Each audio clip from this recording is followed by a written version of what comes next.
Us on the front lines, you probably should be wearing. Air mask and everything. She training was just flight.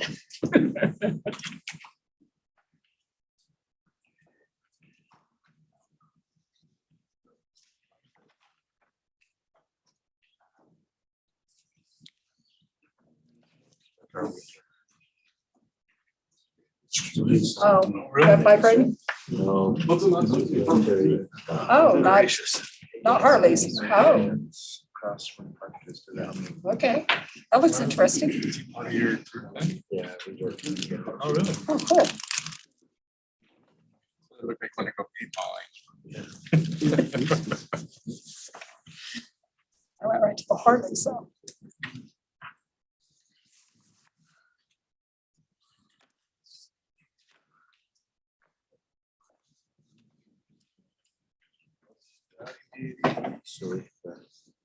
So should I assume the PUD hold there? The one we talked about in study session last week, Their application. or is it still on here? No, It's on the regular meeting. Yeah, Oh, that's right. Yeah. they did add a different concept that you guys might want to take a look at. Okay, let's look at it here since I left my iPad home. You can share mine too. if you need to. I have no, Want I to. made notes and I can't remember, so I'll call you tomorrow with my notes from study session that I was supposed to have.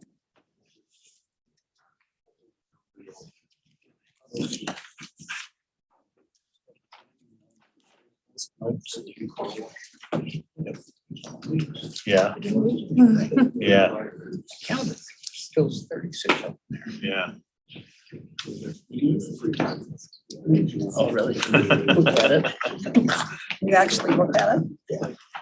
All right, we'll call to order our study session for the West Valley City Council this April 12th, 2022, and it is 4:30. We're in the multipurpose room of City Hall. We have all council members participating except Council Member Fitzsimonu. Actually, I'm just. Oh, you haven't He just promoted? barely, yep. Okay, we're all on then, either virtually or in person. We have our minutes from April 5th. Do we have any changes or discussion or a motion on the minutes? I move to approve the minutes. Thank you. Second. Thank you. All in favor, please say aye. Aye. Okay. Those pass. We'll now go to a review of our regular meeting. And Mr. Pyle, has anything changed? Yes, thanks, ma'am. So the only thing that's changed was an addition from the GPZ, whichever number it was, applicant from last week you discussed in study meeting. And they've changed their concept, which includes a change to the stub street. And also they've proposed changing part of their road structure to private. There's enough of a change in there. We might want to have Steve come up. Yeah, does Steve want to tell Just us to kind of everything? go through, what the changes actually are. And I'm sorry, Mr. Pastor, I left my iPad home, so if there's any way of putting it up there, the new concept plan, that'd be great. Oh, Okay.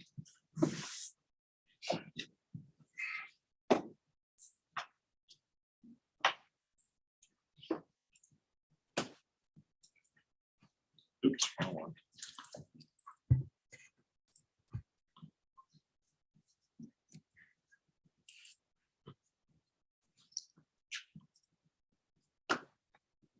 There we go.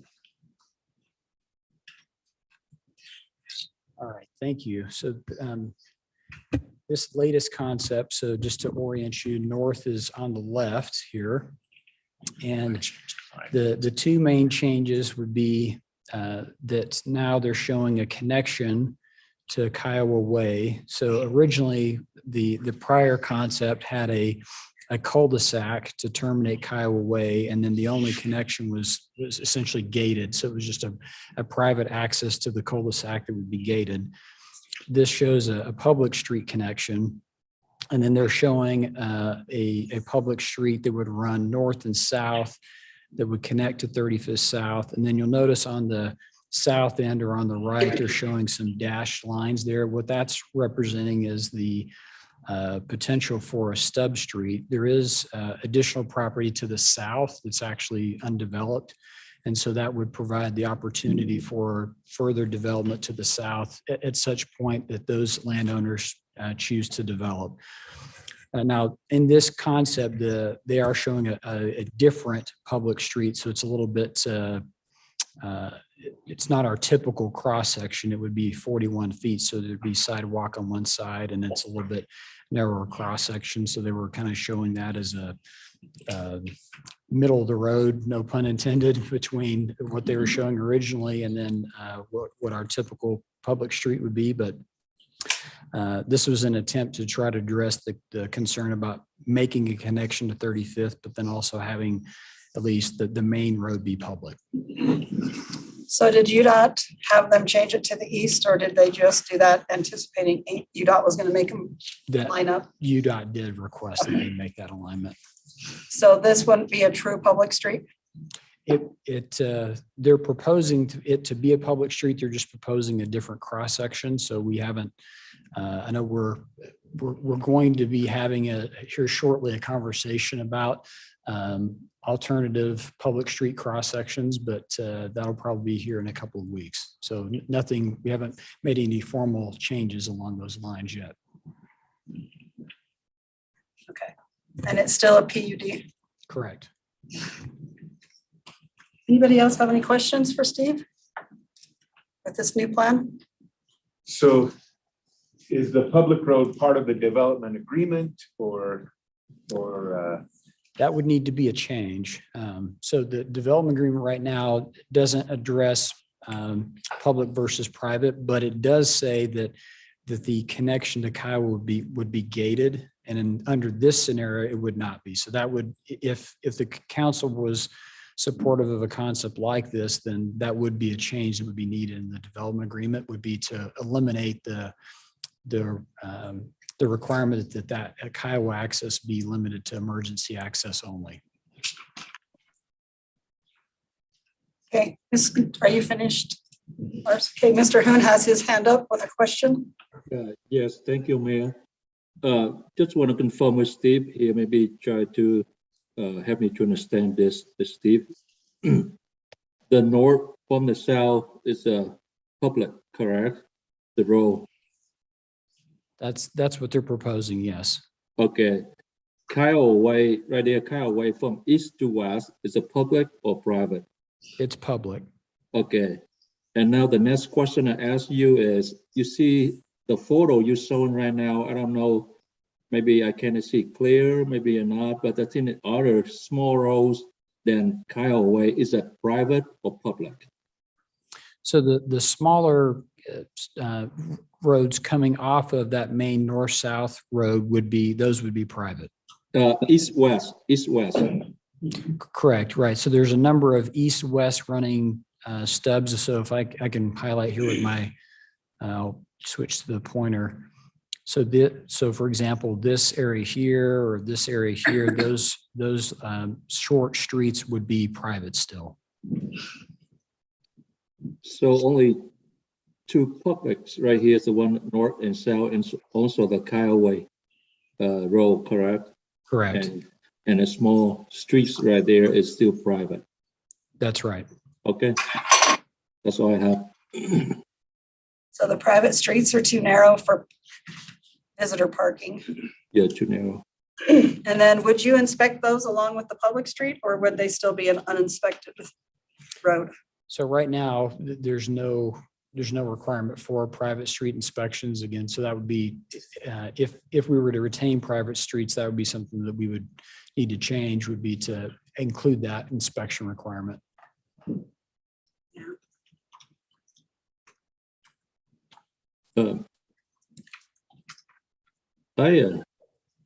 May I say something? Yeah, go ahead.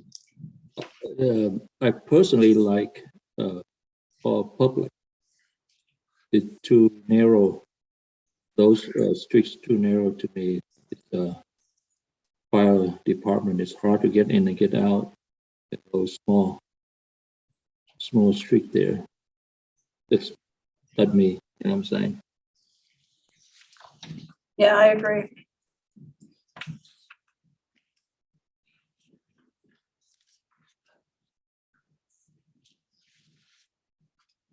Any other comments or questions? I think we're gonna see the short term, maybe developers trying to do this. You know, we talked a little bit when we talked about public versus private, that we would be okay with some spoke private roads in a development. This is all spoke roads, you know, there's just one private or public and everything else is a spoke off of that. We're gonna have to figure out where we sit as far as how many of those we want to allow, and otherwise we're gonna have a lot of developments that'll look like this, and I'm not a fan. No, and what's the density difference between it being a PUD and if it was just a regular subdivision? Sure. So this proposal is about 6.1 units per acre. And if it were just say like R18, for example, it'd be in the low 4s.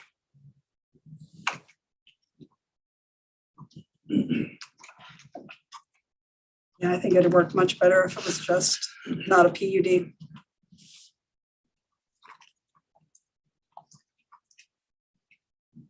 So the idea of the PUD is that there would be a homeowners association that would take care of the private spoke roads as well as all of the landscaping. Correct. And are they, sorry, are you finished? I was just gonna Go say, ahead. in a PUD, who's responsible for the water lines, the sewer, anything that goes awry in a, like a normal neighborhood would be? Right. So and I've seen it done a couple of ways. Typically, it's a master meter situation where the HOA would cover like all the water expense, but it doesn't have to be done that way. But we have a private street. That's typically how it's done. So the homeowners would be responsible for all their main lines and everything once it's in the PUD? Right. Now, in this case, where it's kind of a hybrid, we'd probably you'd have maybe, private lines just in these stubs, but then the water line going down the street would then be more public. So again, it's probably a hybrid in this situation if something like this were to move forward. Okay. That's one of my concerns, is the extra burden on the homeowners if something goes wrong. The developer got the extra units, but then they may leave a potential problem 20 years down the line that the residents have to come up with the big cash money to repair either their roads or whatever lines aren't covered, like would be in a normal public road.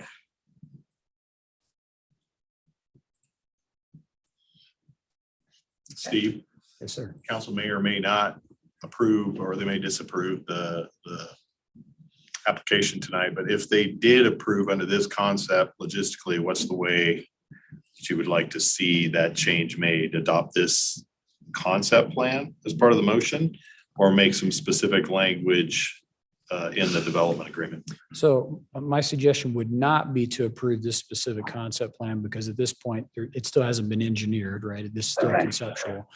But in order to make this happen, again, we would need to eliminate the requirement that the access to Kiowa be gated, because again, the original concept anticipated a cul-de-sac, and that would only be used, the connection would only be used for emergency access. So that would need to go away. And then we would probably want to have some provision, if we're comfortable with a modified public street cross-section, having some consideration there, or we could just not address the design of the public street and basically just wait until we address that. So if you may recall, the council asked staff to come back with a proposal for different public streets, and if we wanted to eliminate private streets altogether. And so we're actually ready to get that scheduled. So that should be coming to the council here in the next couple of weeks. And so as part of that process, we may end up having a new public street cross-section if the council supports that.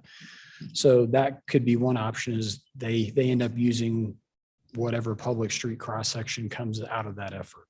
Or our standard public street that we have right now. So whatever comes or results out of that effort.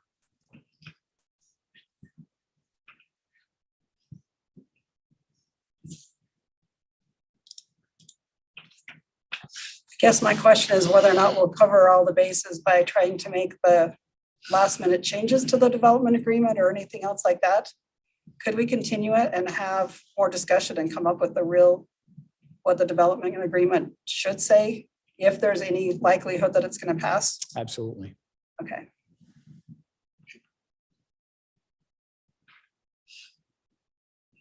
Okay, any other comments or questions? Okay, thank you. Well, do you want to just stay up there? Just gonna grab one more. Oh, okay, one more device to make that happen. So we'll then move on to application Z5 2022. And Mr. Pastrick will take care of that one.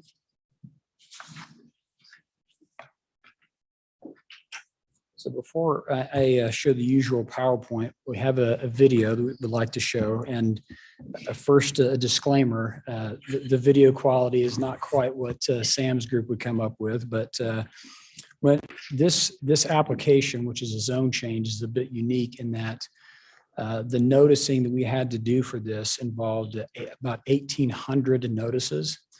And so Hello, my name is Steve. we were concerned about the potential number of phone calls and emails we would get. So we put together this video to just explain what the request is. So we'll go ahead and just play this video, and then I'll go into a little bit more detail after the video. Pastrick, and I am the Community Development Director for West Valley City. Thank you for watching this brief explanation video for application Z5 2022, a request from Northrop Grumman to change the location and reduce the number of overpressure zones within West Valley City. Northrop Grumman, along with the federal government, own thousands of acres of property in the southwest portion of West Valley City, in the area generally between 6400 West and State Route 111 and between 4100 South and 5400 South. On this property, Northrop Grumman and its predecessors of Hercules and Alliant Tech Systems have manufactured and tested products for space exploration and national defense for decades.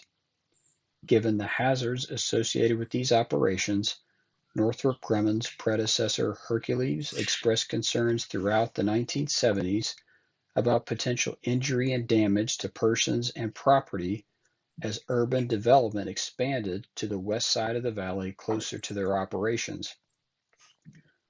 To address these concerns, Northrop Grumman's predecessor Hercules, along with Salt Lake County and later West Valley City, conducted several studies during the late 70s and early 80s. As recommended by these studies, West Valley City adopted overpressure zones in 1983 as shown on this map. These overpressure zones included building regulations like structural reinforcements and tempered glass to protect structures in the event of an accidental explosion.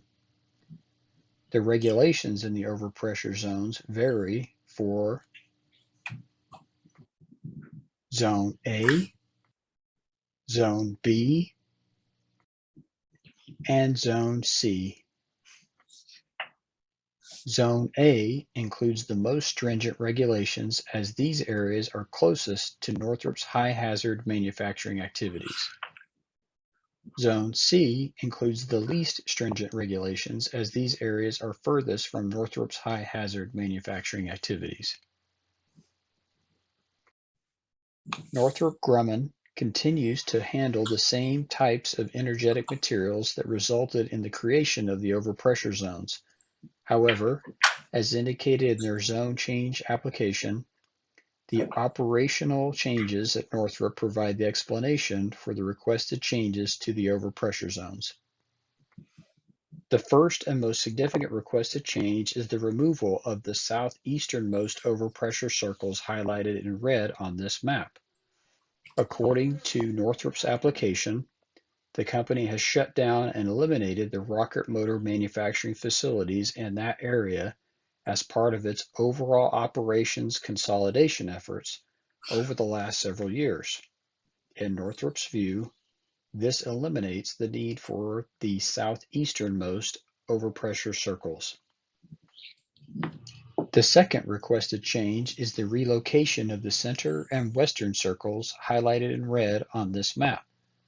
According to Northrop's application, these changes more closely align with the actual location of Northrop's high-hazard manufacturing activities. This map shows the overpressure zones in blue after the proposed changes. This final map shows the differences between the current and proposed overpressure zones. Areas in yellow are currently in the overpressure zones but would be removed if Northrop's application is approved. Areas in green would remain in the overpressure zones. Areas in blue would be added. No changes are proposed to the overpressure zone regulations. You have received a notice from the city for one of three reasons. First, your property is proposed to no longer be within an overpressure zone. Second, your property is proposed to be changed from one overpressure zone to another. Or third, your property is located within 300 feet of a proposed overpressure zone change. Thank you again for watching this explanation video. If you still have questions about this application. All right, so I'm gonna pull up a PowerPoint here and just point out a few other things. So hopefully that helped explain what the request is. So again, it's removing one of the sets of overpressure circles, and then in the other two, or the two of the remaining three, would be relocated slightly. And this image here, and I'll pull up, make this a little bit larger. So this shows the center of the circles that are proposed to be removed. So this aerial image was from 2009. So you can see a number of structures in that area. This next image from 2019, you can see that a number of those structures have been removed. And this last image from Northrop, they highlight some of the remaining structures, and this was given to the Planning Commission about a month ago. So some of these have since been demolished, but the remaining structures were to be demolished shortly from when this information was received.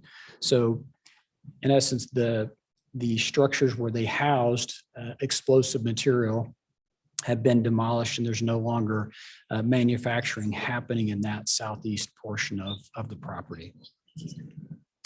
So again, the point of the video was to help residents understand what was being proposed, because to really understand the overpressure zones, you really need to understand kind of the history of why they came about and what Northrop is about. So we did find that that was helpful as people would call, we'd ask if they had watched the video, and if for those that didn't, once they did, they usually were fine. So again, because the overpressure zones were done as part of zoning, to make a change actually requires a change in zoning, and that hence the reason for the massive mail out that was done.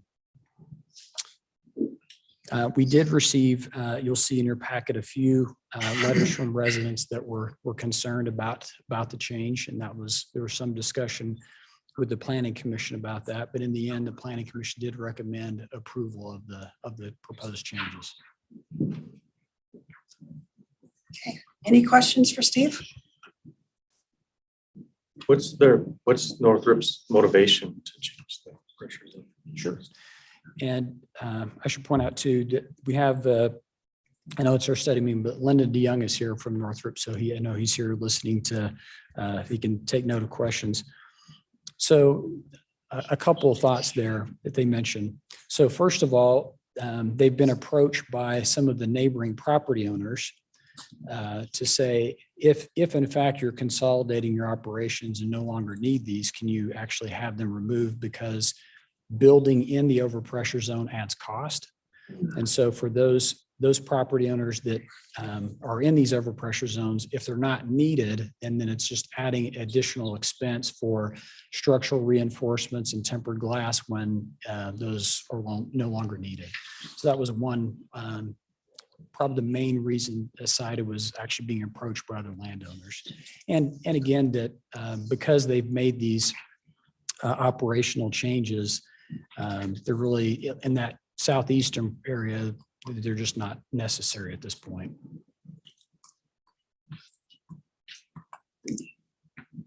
Any other questions? Okay. So are they planning on retaining the property? At this point, yes, there's been no indication about what the property would be used for. So we asked that question, and at this point, there's no imminent plans for development or if they would sell at this point. So yeah, no plans that they've indicated at this point for that. And that property is all zoned manufacturing? Correct. Okay. Well, see no other questions. Thank you. Thank you. So now Steve will present resolution 22-68. It's the Steve show. I'm on a roll here. So one other image here. So the council may recall this was last year, the legislature changed or passed a bill that in essence restricted cities' ability to have design standards for single family homes. And so as a result of that, the city did look at rezoning a number of properties. And the reason was that we can still have standards as part of the development agreement. So the hope was that by requiring a zone change, then we could have a development agreement and have housing standards. So there were a number of properties that came to the council. Some of those were rezoned. Other ones, property owners said, hey, I'll enter into a development agreement now so that my property doesn't get rezoned. Well, this particular parcel that I'll highlight here on the screen was one of those, but it just took a while for the owner to finally get the development agreement signed, but we've got that resolved, and we're now back to the council with a development agreement. So this is one where we removed from the zone change, and then this development agreement would essentially tie them to our previous housing standards. So that's the intent here. Okay, thank you. Did anyone have questions on this item? Anybody online? No? Okay. All right. Thank you. Great, thank you. We'll now move to resolution 22-69, and we'll turn the time over to Mr. Johnson. And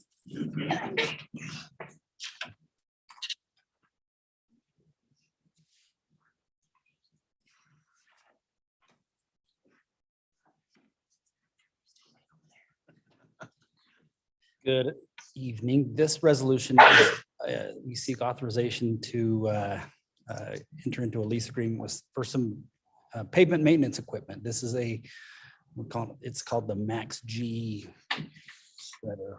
This is so currently one of our most frequently used pavement maintenance tools is a slurry seal, and we perform that in-house with our own crews. And a slurry seal consists of an asphalt emulsion mixed with a 3/8 inch fine aggregate that, and generally we've been doing those every 6 to 7 years. And over time, they're adding up in thickness, and we're looking for other tools that can supplement the pavement maintenance, our strategy. And so this is an option that we're exploring. So this is over $30,000. Our city manager authorization to spend the money. And so we're here requesting authorization to rent this piece of equipment, and we're going to try it out for a few weeks and see how it does. And if this is a thing that we would like to explore in the long term. To purchase the piece of equipment is about $350,000. And so right now we're just trying to decide if this is something that would be a good fit for our city and for our roads. So the lease was around 40 or 53,000 or something like that? The lease is like $31,000, 31? $32,000. Okay, so will that go towards the purchase if we decide to purchase one, or? If we choose to purchase this machine, I believe they will apply that towards that. But at this point, timing, we're really not exploring purchasing this machine at this time, Okay, just because of budget and just the cycle of things.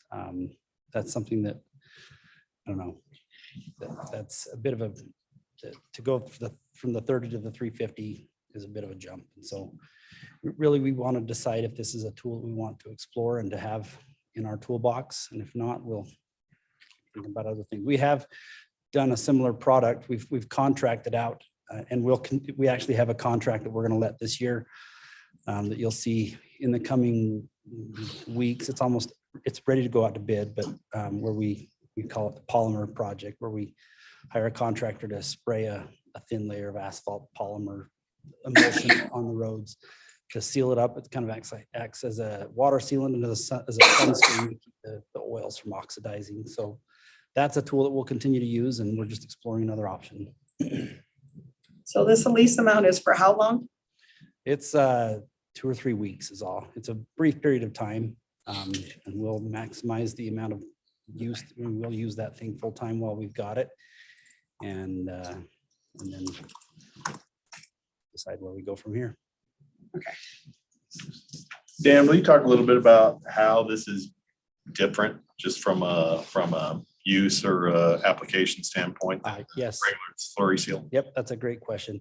So it's a thinner layer. It's a thinner, the aggregate that goes into these mixes is a very fine aggregate that doesn't add a lot of thickness to the roads. And, but it's also treated with polymers that give it some elastic strength for expansion and contraction, as the roads do. And so the main benefit that we like is the elasticity of the product and the thickness that we get. Some of the similar benefits we get out of slurry seal, but we aren't growing the height of our roads so quickly. Okay. Anyone else have questions? Just curious, what would be the deciding factor? Like you use it and you're like, we got to have one of these. Is it the ease of use or the convenience of it, or is it the application itself that's better? It's probably all of the above, and it'll likely be some kind of a subjective analysis that we go through depends on how easy it is to apply, how well our crews can adapt to that. We have a great group of people that apply the slurry seal and have been doing that for decades and do a great job at it. And does this translate well from that process to this process? And then does the product look well? Like, do we like how it looks on the roads and things like that? We'll go into the decision-making process. Do you know of any other local municipalities that use this equipment? No, we actually flew a couple of people out to San Antonio to work with San Antonio Public Works Department and put this stuff down. So locally, it's not been widely used yet, which is part of why we're taking a slow walk towards it. Is polymer longer lasting than the regular slurry seal, or? So our slurry seals have a polymer in them. It's just the fact that the rocks are bigger, in the slurry seal. And so it necessarily lasts longer. We just not necessarily, And the slurry seals typically don't wear out, but they dry out and they crack and eventually let more water into that asphalt mat. So are employees trained well enough to be able to just hit the? This actually comes with a day and a half of training from the manufacturer. Okay. That will. And that should be enough to get them going? Yeah, we think so. Okay. Okay, seeing no other questions, thank you. Okay, thank you. Now we'll move on to resolution 22-70, and we'll turn the time over to Mr. Mattson.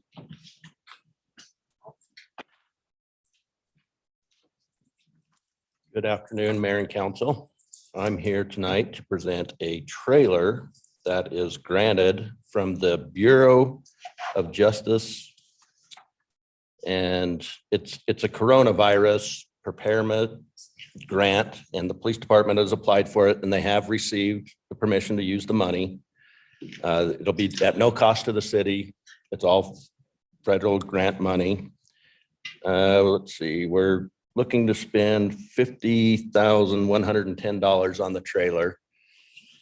And yes, it does seem like a lot, but I've recently been able to go out on a couple big scenes with the police department. And I really do see the need to have like a restroom and a bathroom facility. I mean, we got out there for a officer involved shooting in Salt Lake, and there wasn't even a place to wash your hands if you ripped the gloves. And I mean, there was nothing.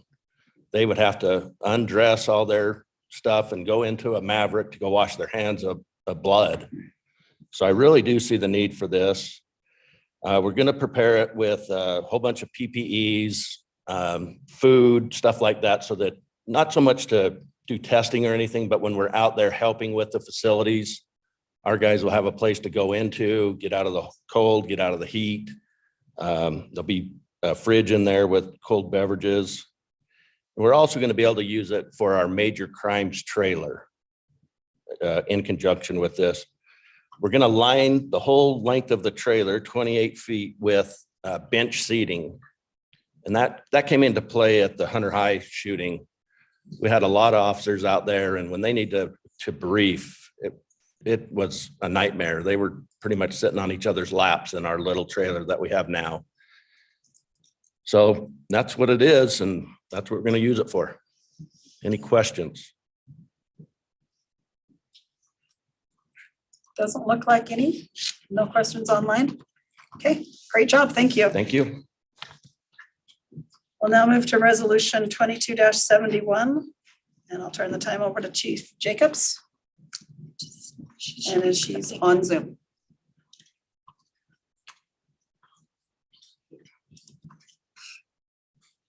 Chief, you're on mute.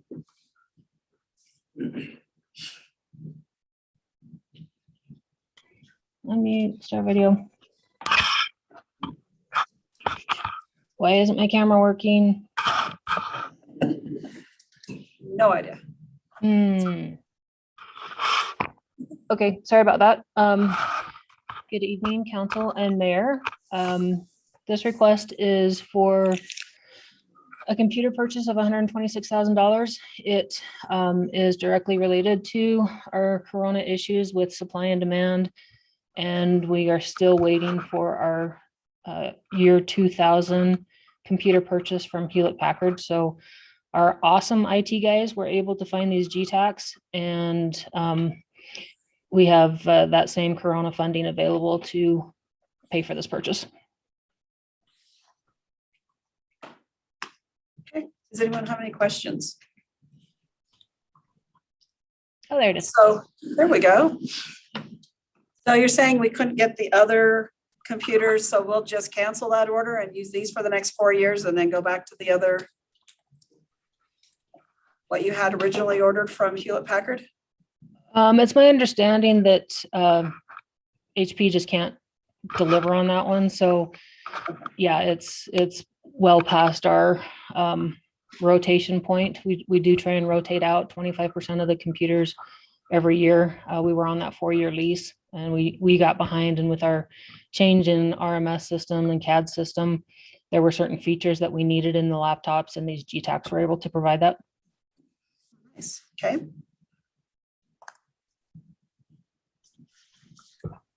All right. Anyone else have questions? Seeing none, we can move on. Thank you so much, Chief. Thank you. We'll go to our new business, consider application S-1-2022. That will be Mr. Lehman, and he is on Zoom. Thank you, Mayor. Steve Lehman with the Community Development Department. So this application is a request from Mike Brodsky, and I'll have Eric help with this little presentation.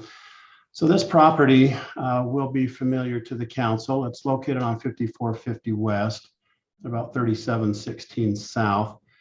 In December of last year, this property was rezoned from the A zone to the RE zone. So this is a zoomed out version. The next slide is just a panned-in version. So there are two homes on the property. The first is in the lower right corner. The other one is just north where a bunch of trees are located. So the property, other than those buildings, have been used for agricultural purposes over the last number of years. The next slide is just a street shot. So on the west side or the left side of this picture on 5450 is void of any formal improvements. The area on the east side of this right of way was a subdivision that was done back in the late 90s for Gordon Evans. And that subdivision, we did require those improvements.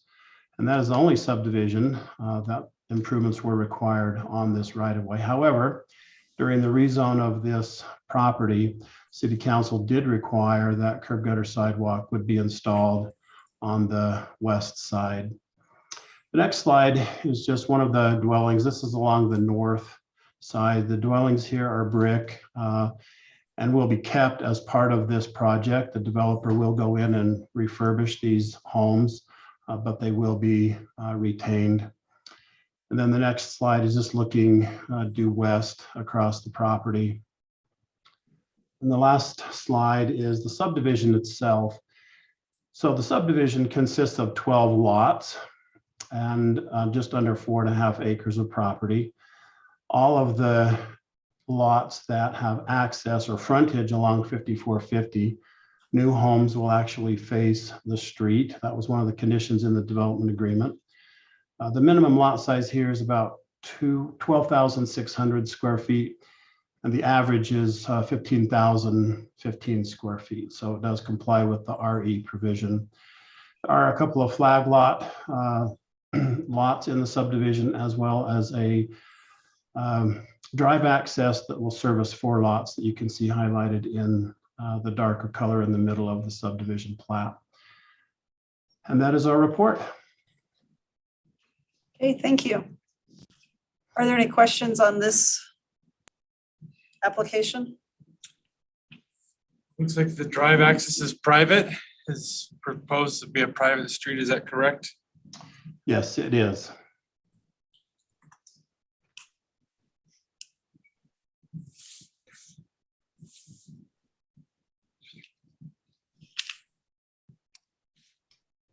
I would love to have a U-shaped public street, you know, to collect all those. That'd be my preference, but they'd probably lose a lot, you know, doing that. That's. Steve, is this action one? We've asked about these in the past, and do we really have authority to tell them, sorry, you can't do this? At this point, the property was rezoned in December. We do have a development agreement, and the plan that we are reviewing today was based on that application to rezone the property. So at this point, I think we're far down the road to require a public right-of-way, if you will. We treat this sort of as a flag lot. These are drive accesses. These will be driveways essentially that will service the 4 lots. And then there'll be a turnaround to accommodate the fire truck. The flag lot on the south is what you would typically see in a residential setting where you have 2 lots being serviced off of a driveway. So while we have used the term street here, it really is a drive access to serve 4 individual homes.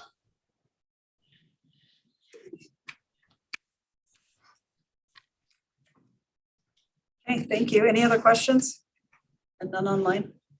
Okay. All right, thank you. We will now consider application SMI 1-2022, and we'll turn the time back to Mr. Lehman. Thank you, Mayor. This request is a proposal from Legend Engineering, who is representing the Smith's Food and Drug Center on the corner of 40th West and 4700 South. So this property is approximately 7.7 acres in size. There's a proposal to create an additional lot within the southwest corner of the Smith's parking lot. So the next illustration, we just have a few photos that will give you an idea about the site. So this is the Smith's parking lot. There is a 7-Eleven that sits right on the corner of 40th West and 4700. The proposed lot sits just east of that 7-Eleven, sandwiched between the fueling station on the south side of the Smiths. And then we just have a few site photos for you. This first photograph is looking from the west to the east at the Smiths. The next illustration is looking at the lot. So where those two vehicles are would comprise the location of the proposed lot. The access from the 7-Eleven into the Smiths will remain. So there will be a reciprocal access through that location. And the next slide is looking along the east side of the 7-Eleven, looking to the south. And then the next slide is the subdivision plat itself. So the larger component is, of course, the Smiths. Lot 2 is the proposed location for a new restaurant. The El Polo Loco is proposing to build a new restaurant at this location. The minimum lot size in the C2 zone is 20,000 square feet. The new lot is just over 24,000 square feet. This site was approved in 1986 as an overall conditional use application. The parking is well established and has ample parking, and so they feel that this is a good use of some land that is rarely used for parking for the purposes of a new restaurant. And that is our report. Steve, what are they gonna do with the shaved ice trailer they move in there every summer? Well, that will probably need to move. Other than the shaved ice, I think that parking lot is underutilized. My question is this will a drive-through be allowed in this location? And is that the plan? And Yes, there will be a drive-through location.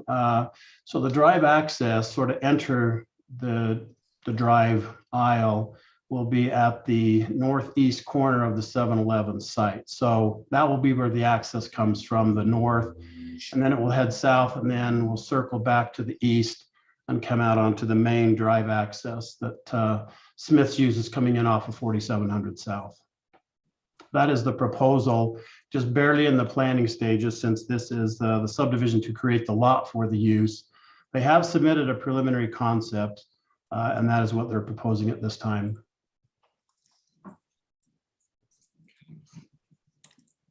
And my concern is that the backup for the drive-through would interfere with the entrance from the south. And so if we can take all precaution to make sure that that isn't the case. The new car wash out in the Winco parking lot blocks everything. So I think our traffic flow needs to be really studied well. Make sure that doesn't happen on this instant. Thank you, Mayor. I'll pass that along to Jody, who will be working with them on their site plan. Okay. Thank you. Thank you. All right, we'll now go to our communication items. And we'll start with our budget program mod. Mr. Pyle. Thank you, Mayor. So we're on the third cut, as I mentioned in the last memo that I sent, and we're probably within a couple of days of having that finished. I'm waiting on a couple of number questions I had back from departments, and as soon as I have that, I'll be able to submit out a tentative budget for you to review. Tentative budget, of course, is approved in the first week of May, and not approved in this is the final budget sense. Obviously, it's the tentative budget, and you would formally first see that in the week previous, but you'll have it. I'll get to you from a review if you got questions standpoint in those couple of days. As I mentioned, the situation hasn't really changed a whole lot from reviewing the third cut, the enterprise funds and various other things that I've looked at. There are a couple of things, but basically the situation is the same as where I put the memo of whatever the date was, March the 22nd. So at that point, we had about a $500,000 gap in the general fund. And I've identified $1.5 million, up to $1.5 million worth of other operational changes to the budget that would get us somewhere between balanced to approving part of, or even purpose all, no, up to $1 million of the ongoing recommended program mods. So kind of a call that you guys could make here if you have any preferences, or I could just submit it as a tentative budget. You guys could examine it at that time. So that's where we're at. I don't really have anything else to present. If there are questions from what's going on in the program mods or clarification of that, glad to answer any questions. Okay, any questions?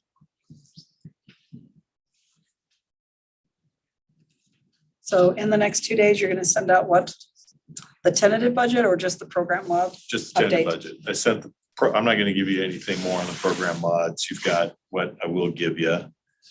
You guys can then, we can talk about, I want this much out of the $1.5 million list, or I don't want any, or I want some of them. Okay. You'll remember in the memo, I recommended that I kind of divided them up into sort of these 3 groups. We talked about this in council meeting a few weeks ago. And I would say of that, there's probably like $500,000 that it would be very hard not to do. There are things like utility increases, maintenance costs of the new buildings. Then there's another set that had to do with IT upgrades, which we highly recommend. And then there's another group as well of kind of some other things. Okay. So we can refer back to that and look at the tentative budget and Yep. kind of go from there. Okay. And we can do that, whatever format you would like to do. I can send you more information or repeats of them on request. We can talk about it in study meeting, whatever you guys want to do that way. We have still 3 weeks before it'll be on our study session, or 2 weeks. It's 2 weeks, what are we? The 12th? That's what I was So trying to it's look for. 2 weeks to the study session, I believe, and then 3 weeks to the tentative adoption. Okay. And then the final adoption doesn't happen until August. And so you kind of you don't really have until August to make the decisions, because the new budget year actually starts in July, but you would have all of June to make any kind of changes or policy directions that you'd want to do. Okay. And we will review cells and different things like that we can project. Oh, right. If there's yes. going to be a big change in Yep. revenue. Yes, exactly. That's Along the way.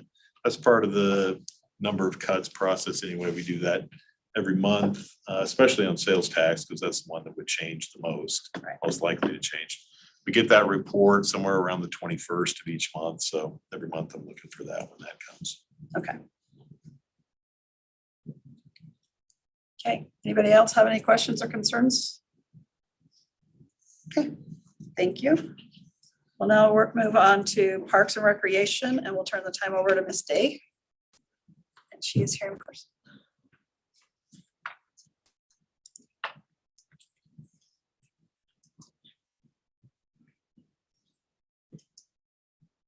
Good evening. It's a pleasure to be here with you. So the baskets that each of you have is actually tied in more to our fun second presentation that I have following this on our summer events. So, so just kind of hang on to those. We'll talk in a little bit, but it is Easter week, so we wanted to have some fun with that. Okay, so this is on our West Valley City Parks and Recreation projects. So we had a little bit of technical difficulties before we started. So we're kind of team tagging here a little bit. So as always, I want to talk a little bit. Some of you have heard parts of this in the past. We do have a couple of new council members as well, but we really want to talk about the value of parks and green infrastructure. As you recall, right towards the beginning of the pandemic, we did a feasibility study, community survey engagement, and found that 84% of the residents had used within that last year a Parks and Recreation facility, park, rec center, any of those types of elements. And over half used their small neighborhood park in close proximity to their house. And that was pre-pandemic, right? That's when we got that. And we know during the pandemic that increased. More and more people started using the outdoors. So our community really values their parks, their green infrastructure, those types of things. And these are just some of the things that, that we look at when we're talking about that. The first being environmental, the benefits, of course, to our environment that we have. The enhanced biodiversity that we experience really emphasizes and strengthens our ecosystem. We know planting a tree or any other plant for that matter helps with the oxygen, the air quality. It helps with the heat that comes, off of the surfacing within our city and our community as well. You've heard me talk about the tree canopy quite a bit. That's all part of the same thing. And there's been a lot of discussion, especially with the drought at our state conference, national conferences, looking at other sources, right? To look at water savings. Part of that is the artificial turf that's out there. And so there's discussions and studies and different things on that. And my feeling, which our city manager knows, is that I feel that, in right locations and certain quantity, there's a place for that. We have a couple playgrounds that have that for inclusive features for children or grandparents that are there with wheelchairs, walkers, that kind of thing. So that's important. But on a larger scale, we do have to be careful with that because of the heat, more importantly than anything that it does provide. It kind of eliminates or makes worse some of these environmental benefits and values that we have. Actually, about 2 years ago, BYU did a study on it, and they found that the artificial turf was 86.5 degrees hotter than regular grass. And quite a bit hotter. I want to say right around 40% over 40 degrees, not 40% hotter than asphalt. So it does produce a lot of heat. And I know that's something we look at with the urban heat island impacts that are there. I won't go through a detail on all of these, but certainly the health and wellness for our physical bodies, mentally, stress, anxiety, the social cohesion, the community coming together. Nancy, you can Yes. see this file on your computer in front of you, right? Sorry, yes. Thank you for pointing that out. So I'm not continually turning. Yes, I can. So so all of that economic, we know that if you live in close proximity to green space and to parks, property values increase, thus property taxes increase, which help to cover the cost of maintaining the parks and the green space as well. So one thing I did add, because those of you that saw this presentation a number of months ago, I had some of these same things there. But I added the value of play because one of the things that's equally important, in my opinion, is what the children learn when they are playing. How it affects how they communicate, how they work on things together, their brain development. There's a whole lot of factors. There's a whole lot of things that I could share with you. But there's a short video that I wanted to show. So Eric's going to pull that up.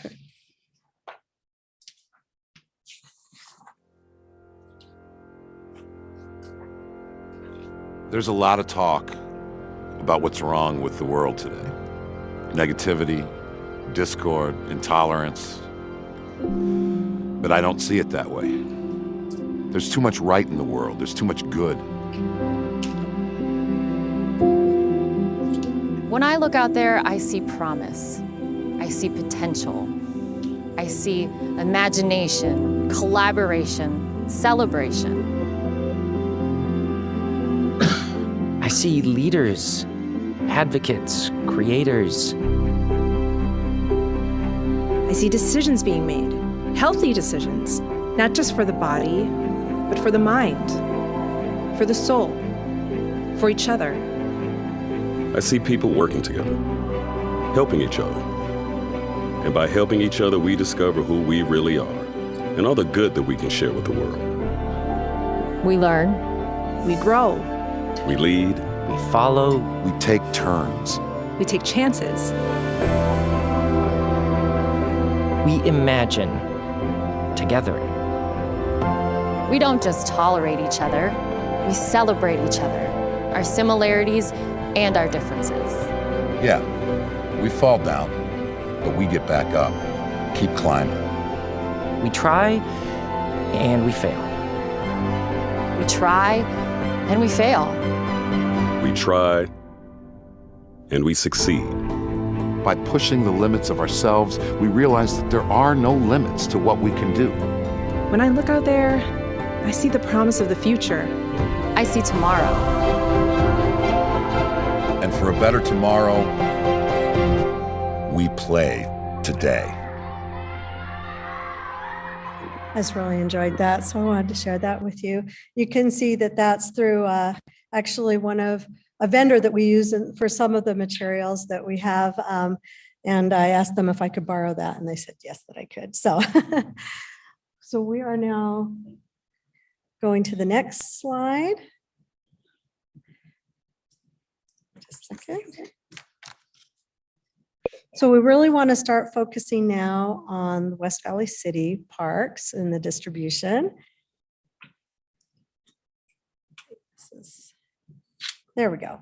So the goal, the national goal, which is also our goal, is to try to develop parks in different places in the city where there's a 10-minute walk from someone's home to a park. And it doesn't matter the size of the park, but just so that they have that green space and that they can get there within 10 minutes. You can also see on the left some of the national performance standards for acreage. We're currently at 374. The 1246 is what we should be by the national performance standards, but understand that there's different types of cities, right? And different types of communities as well. That 374 includes the current construction that we have going on now and the Salt Lake County parks as well. Number of parks, I think we're doing really well. We're moving in the right direction. By our population, we should have 61. We currently, with the current construction in Salt Lake County, have 45. So we're moving in the right direction on that. And Eric, do you still have control on this? Okay, can you just push it so it enlarges the map a little bit? So I thought that might be a little helpful for you to see. You can see on the legend down below where our city parks are. The darker green are our golf courses, and then the county parks and so on. There are a couple small parcels of property that we're purchasing, as you are aware of. Those are not listed on here yet because we're still in that process. So you can kind of see some of the areas that need maybe a little more attention. So next slide. So this is a service from the Trust for Public Land. It's a nonprofit that has been around for a very long time. And what they do is they use data from the EPA, the CDC, the census, from satellite imagery. And they focus in on the different communities. We've worked with them for a number of years and giving them some data to help. And then they take all of this and all that they pull together. And you can see on the left-hand side, there's different things you could click on. I'm happy to share the link to this if you'd like and a little more information. This is just a screenshot. What I'm showing here is to certain degrees of priority where parks should be to match up with that 10-minute walk. So the darker purple would be the more critical or high priority areas and so on. And so you can kind of see, and yes, thank you, Eric. So you can see like where the old Kmart was, and kind of that area is one of the darker ones. So that's one of the areas we need to focus on a little bit. So you can kind of see where we're at with some of this. This is a tool that we use. It doesn't make all of our decisions, but it's a tool that gives us information. The other things you can do when you get to that link is it will show things like air pollution. You know, where in the city the areas are a little more critical. It will show the urban heat island effect. And honestly, when you look at that, our city's doing pretty good, except in a couple areas, obviously, where there's not a lot of grass or green infrastructure.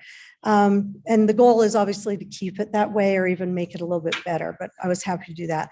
I will say that we are at about 56% of our population, is within 10 minutes of a park. That's close to the national average. We're a little bit lower than some of the communities and towns around us, most of those, but nationally we're right there. But again, we're improving that with the development that we have. So Nancy, can I ask you, is that 10 minutes walking or driving? okay, so Grassberry Park. So now we're just going to jump into some of these. And if you have any questions, please stop me and let me know. So Grassberry Park, you can see the location there. It's 1 acre that was funded by CDBG funds, a little bit with impact fees as well as the cost went up in that time period. Construction's almost done. It says underway. We're almost there. We're ready to open. They sent some of the wrong parts for the pavilion, but they're going to fast track them to us. Our goal is to still have a ribbon cutting late spring. So that's where we're at there. Okay, Rocky Ridge Park. This is what Jason spoke about last week to you. So this is up kind of by the Ridge Golf Course, and McDonald's. I wanted you to kind of see the topography there, just a little, well, really just the design of that. It's a 1.4 acre park. This is being funded and developed through impact fees. And our goal is to go ahead and start construction as soon as we get the approval for the construction later on this evening. If you can click the space bar again, it will bring up the design. You should have received this last Wednesday. We sent that out to everybody. The one thing that is different that I will point out is if you look on this side, kind of that vertical, you see that little kind of light green area? That has been removed for cost. That was really cool feature, like a 2-lane 40-yard dash with a clock. So you can run against a family member, a friend, or yourself. Really cool feature, but with the cost of the parks increasing so much, we decided to eliminate that, but it's still on the plan that we have here. So just so that you are aware on that. Are there any questions on this particular park? Did you want to? Okay, perfect. And we will move along. Sunset Hills Wood Hollows, that's just over 3 acres. This is also impact fees. And the plan is well, actually, we've pretty much reviewed the plan, except we are, for the same reason as removing the 40-yard dash, we are maybe going to be making some changes. Could you click the space bar again, bring up the design for this? You'll see in this lower area that kind of pokes into the neighborhood there, there's kind of a fitness area, kind of a fun ninja area for teens because of the population in the neighborhoods there. We felt like that would be a really good amenity to have in there. We may need to remove that. We're trying everything we can to move the money around so that it lasts a little bit longer. But there's some fun features in this park that the community is really excited about. They just came out, so many of them, to our public meeting to talk about their park. They're thrilled. All right, Centennial Bike Park. You've heard about this. We should be starting construction in hopefully the next 6 weeks. The estimated completion will be early fall. So we will be doing a ribbon cutting for that at that time. HUD is now reviewing the environmental study. As you know, with federal funds, sometimes there's a few hoops to jump through and it takes a little while on those environmental studies, but they do have them, and hopefully we'll get final approval and then we're ready to move forward and you'll see those contracts. So Nancy, I have a question on that one. Yeah. I'm getting complaints that the bike track is broken and it's not holding up. Are we using the same type of equipment in the expansion? No, we are not. And that has been a bit of a challenge for us. And it's been a challenge getting the replacement parts. So our guys were trained on how to fix it. It was just getting some of the replacement parts for that. And I think this will actually take a little bit of the pressure off of that. There is an element you can kind of see, kind of by Tom's name there. There's a little bit of a pump track element as well. That will be all asphalt, and then you'll have some of these wooden features in there. So, and this type of thing has been, this style has been used in all different kinds of weather, and we feel like it's really going to be very nice and will hold up much better. Okay, so it's mainly going to be asphalt this time? Yes. Okay. Yes, that is correct. And this just kind of shows a little bit more of some of the features and kind of the overall. You can see the fire station in the bottom right-hand corner there. So, okay, Eric. All right, so you've seen this for the Wetland Storm Park. We did receive some funding. We received 2 million from the ARPA grant. And then there's also funding from some stormwater to finish some of the things that they need in there as well. Some of this design will be a little bit different. The architect that has been officially hired for this is working on fine tuning some of it because of some of the wetland components. Some of the things had to be moved, but you're getting the gist of what it's going to look like. Our partners are very excited. As you can see, we have, this doesn't even include all the partners we're working with. It's very exciting and one of a kind. There's not anything like it in the Valley. And we'll be very proud to have that in West Valley City. Newton Farms Park. So this is just over an acre, and this would be the next out of the neighborhood parks and the impact fee funding. We just don't know how far the funding will go with the continual increase. So we're hoping that there'll be some funding next year where we'll be able to start that a little bit more. So that's where we're at with that one. So I wanted to fill you in a little bit on some of the Salt Lake County projects.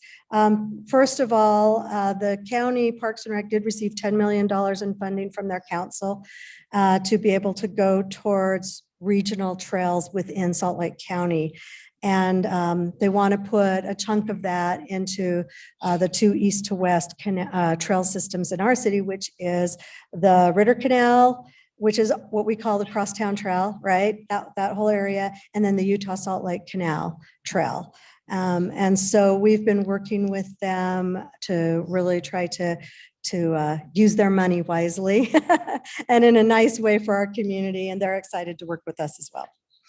Lodestone Regional Park. So this is where, as you are aware, that we have the dog park that will be put in. And Eric, if you wouldn't mind clicking on that so we could see the enlarged version a little bit, I think that might help you here.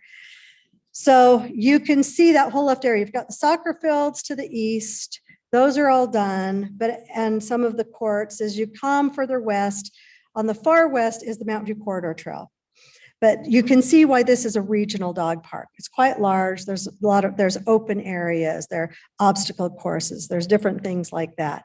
It's very nice, and you know, we're excited for that. The problem is we just don't know when they're going to be receiving funding for that. So we may be 4 or 5 years out. Just kind of depends. So that's where what we've gotten from them to this point. Lodestone. So let's go to Pioneer Crossing Park. So go ahead and click it again, and it should, yeah. It's really hard to read this. I apologize. This is the best design that I could get. This is phase 1. So at the bottom would be 33rd South. Okay, and then it comes up. You can see the 2 lines going north-south. That's the power corridor. If you were to go around that and a little further up to the right, you'll see where our suspension bridge is. So you kind of get a feel for that. This is going to have a lot of natural areas. It's going to have some paved trail, a lot of natural trail. So you'll get a combination of the 2. You can see some parking in there, as well as a restroom structure that will also house the UTV for our police department as well, and a little maintenance area. In the middle, and it's really kind of hard to tell, right in this general area there, there's a little bit of parking. There's kind of a drive around. That's where people will be able to take their canoes and kayaks and launch them into the Jordan River. So that's what that area is made specifically for. And then as they get down the road to phase 2, once they get more funding, they need about $4 more million. They said then they'll be able to continue and finish the rest of the Pioneer Crossing. So this is under construction right now. They have told me that it will be done by the end of this calendar year. So where's the Cultural Celebration Center in this picture? it is to the left. So the Veterans Memorial is kind of down here, and right up in there, yeah, is the Cultural Celebration Center. So what you see by the power corridor just to the left of that is the park or the grounds for the Cultural Celebration Center. So if that gives you a little bit of an idea there. Okay. And you were saying last week that they're talking about disc golf course here. Okay, thank you. Yes. So yeah, I'll chat about that right now because I know that came up. So thank you. On phase 2/phase 3 is where they were thinking of doing it up by the river. I communicated with their Parks and Rec director for the county this week, and he said that is off the table. That they have pulled the disc golf off of that. So there is another location. We're looking around. It's kind of, disc golf locations are kind of like dog parks. There are certain places where they fit really well and others where they don't. So you don't want a disc golf course where it's in close proximity to like a residential fence line, right? Because even good disc golf players, just like good golfers, sometimes will lose a ball in the backyard. The difference is they're paying $30, $40 and up for their discs. So they're probably going to climb the fence and go get it, you know? And so there are certain places you don't want it. So Jason and I went out, we looked at several different locations. We found a spot that we think might work. We'd need an agreement with UDOT because it's some extra land that's by the Mountain View Corridor Trail between 5400 South and 6200 South, closer to 5400 South. So if you're familiar with the parking lot there for trail access, we would extend that parking lot. So there's more parking because you would need that. The disc golf course would be just maybe another 50 feet down where it would start. And we'd be able to put in all of the holes, 18 holes for that. We'd also want to put in like a small restroom and drinking fountain because you will bring disc golfers from different places for that. So you would want that. And we calculated the pricing for all of that to be roughly $250,000 to do all of that. But we felt like that was the best location within our city from what we've seen, what we drove around. So great question. Thank you. All right, so I will say this, on Salt Lake County, I also asked them about the Redwood Recreation Center. And they said they're well aware that it's lived its life and it needs a new life. They just don't have the money right now to do it, but they're committed to doing it, but they're just not sure when that may happen. So just so you have a little update there. All right, so here's some park project, upcoming projects as well. That we would need funding for, that we don't have funding for at this point, or at least not in a whole. The Westview Park addition. So as you know, we have some property east of Westview Park that was purchased. So development of that. Right next to that, just east of that, is some property that UDOT gave us, and that's just kind of an open field right now. Broad Drive Park. So, and I'd be happy to send you addresses for any of these if you'd like to go look at them. The Brock Family Park, of course, and that's listed as 5 acres. It's actually 4.7 because there was a little bit of change in what the family wanted to hang on to. Operation My Hometown Power Corridor Park, which would be a great amenity in that location as well. Midway Trailhead. Veteran Memorial Park, which is right next to the memorial, just east of the memorial. And that's about 14 acres. Sugar Plum, UDOT Sport Field property, which would be great. Also, it's on Parkway and I don't know the west, but it's west of 5600. It's right by the Mountain View Corridor there. Jordan River West Trail Park. This is a design that we did a number of years ago, so that we could expand access to our neighbors and our residents on the west side of the Jordan River for some trail access and to see the wildlife and all of the nice things that are there. And then the Crosstown Trail completion. And with that, we are working with the outside agency with the grant funding with Salt Lake County. So I believe there's one more slide. Yes, so this is just some additional department information I wanted to share. And I'm going to pull my paper here because you might have some questions that I have information on. So first on the park side, the land acquisition we've already talked about. Jordan River Trailhead improvements we're still doing with that and Hillsdale as we're able to do that. Smart irrigation, the parks maintenance department. We're really proud about the amount of water that we used last year. We actually beat the Jordan Valley Conservancy District, which is great. We actually, compared to other agencies, have done really well as well. So we're excited about that, that we found out in some of the conferences we've been at. But we're, again, it's survive and not thrive, right? We're still trying to get out of this drought. So the smart irrigation technology is really helpful and something that will make a difference there as well. Solar lighting cost analysis, we're working on the trail at Parkway Park with that. So I should have more information soon.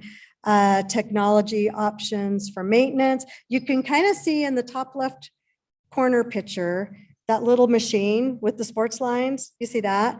And then you can kind of see in the bottom right corner, so they're kind of kitty corner there.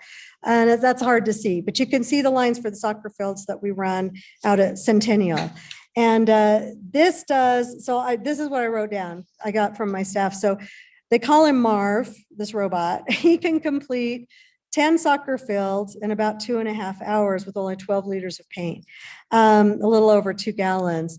This would take the park maintenance staff by hand sometimes 3 or 4 days to get those soccer fields lined. So that's tremendous for us to be able to do that, save that much in manpower while it's going. Staff can be doing other things. So it's great. It was a great investment. It was about $18,000 to purchase that. So we're real happy with that. Fitness center, the Dino Dig, we needed a little bit of dry weather and it hasn't worked, but we need the water more. As soon as it's dry, we're hoping by the end of next month, we'll be able to finish up some of the flooring stuff and have a ribbon cutting there. So we'll keep you posted. Energy efficiency project, still tweaking it. Generator's not working very well. They might change it out for a new one, but it's working much, much better than last year, which is good.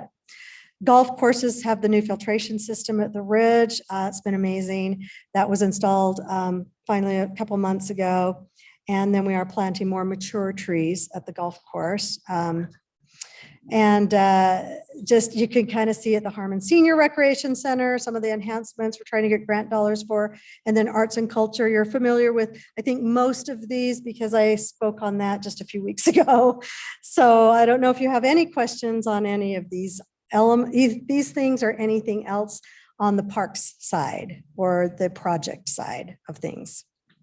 On the slide right before that, can you tell me what the Sugar Plum Park is? I know Sugar Plum has a lot of common area and trail systems. Yes. Park plan there. So that is on Parkway Boulevard. So it's at the end of kind of that long, they have a great trail system through that development, through that neighborhood.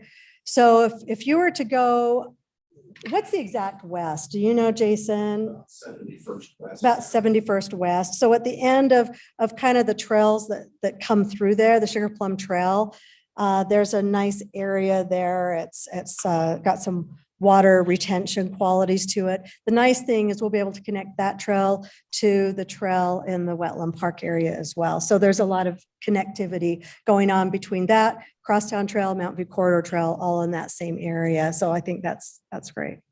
And again, I can send you exact addresses on some of those if you would like. Okay. Okay. All right. Let's. We have a question from someone online. Oh, sorry. Councilmember Hoon. Thank you, Mayor. Nancy, I didn't see the one at 2320 South 1100 West on your list. Maybe I missed that one, but the county park used to be in a turned over to Trailhead. Oh, yes, that one. What is status for that one, Nancy? I'm sorry, what was that? What is status? For that one? Oh, okay. As far as it opening back up. Is that so? Ownership. Or ownership. Okay, so we don't have the deed yet. We have a written agreement with Salt Lake County on that property. So we're maintaining it and taking care of it. But Salt Lake County still has the deed, and that's in part because of some of the some things that we discovered with some of the parcels and some of the things that their flooding department has found along the riverbanks. So it could change our boundaries just ever so slightly on the east side. So we're waiting for all of that to be taken care of before we officially get the deed for that. And then we're still monitoring some of the behaviors that are there and what's acceptable, what we can do before we do a little bit more and open it up more to the community. Does that answer your question? Yes. How long you think you're gonna take care of those things? I talk to the departments within Salt Lake County each month to try to see where they're at, and they're almost as anxious as we are.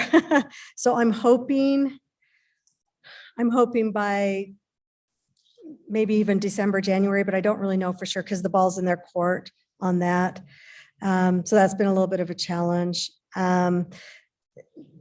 So we're hoping that it will be quicker, but I communicate with them regularly to try to speed up the process. Okay, thank you. Okay, you're welcome. Yes.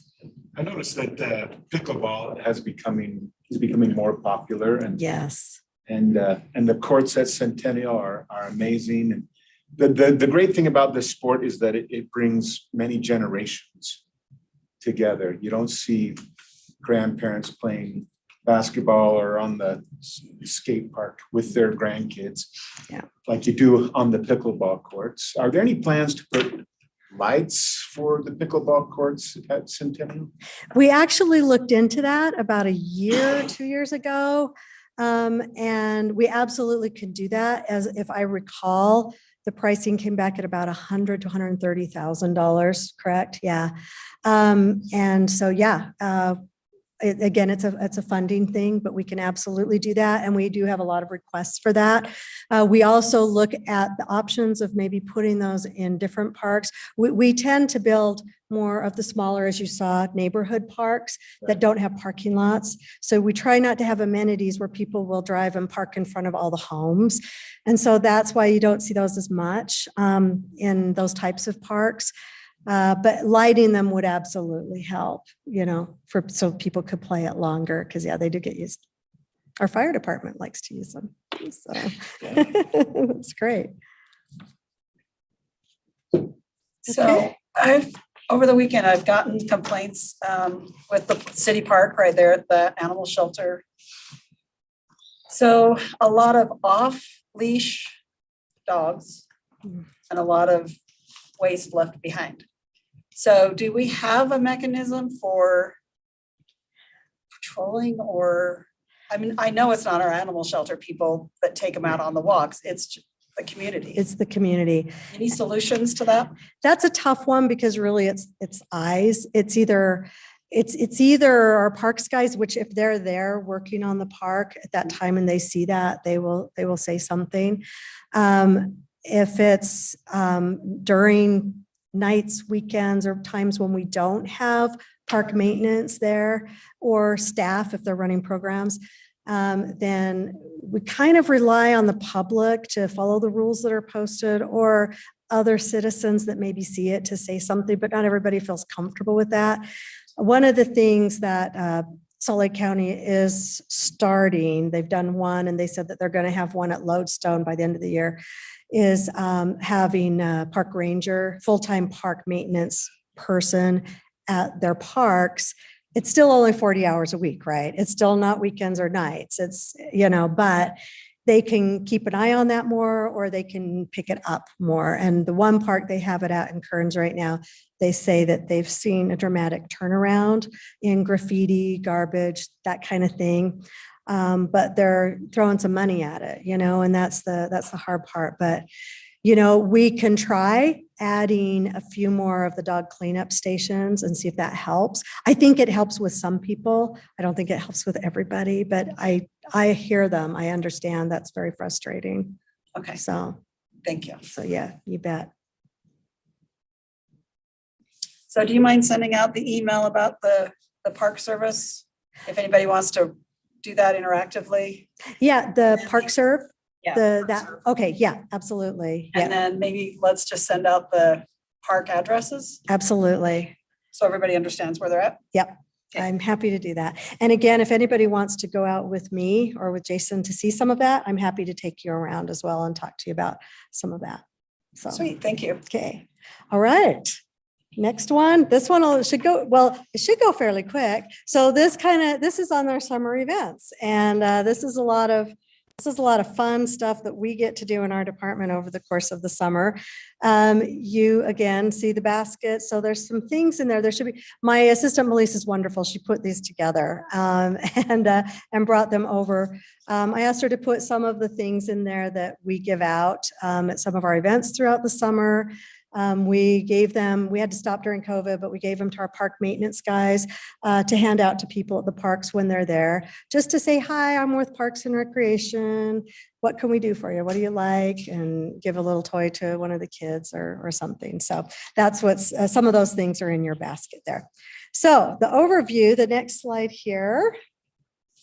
So this is just very brief. These are some things that we're going to cover, but the first one, recreational activities, general programming throughout the summer, the things that are happening, the swim lessons, our swim team or soccer leagues or, other youth sports, dance, taekwondo, those things continue. So I'm not going over any of those, just so that you know there's a lot more than what you're seeing here. We're going to talk about each of these categories listed here. But first, we're going to jump to the next slide, and I've kind of done it chronologically. Some of the bigger events, I have a slide at the end to give you a little more detail.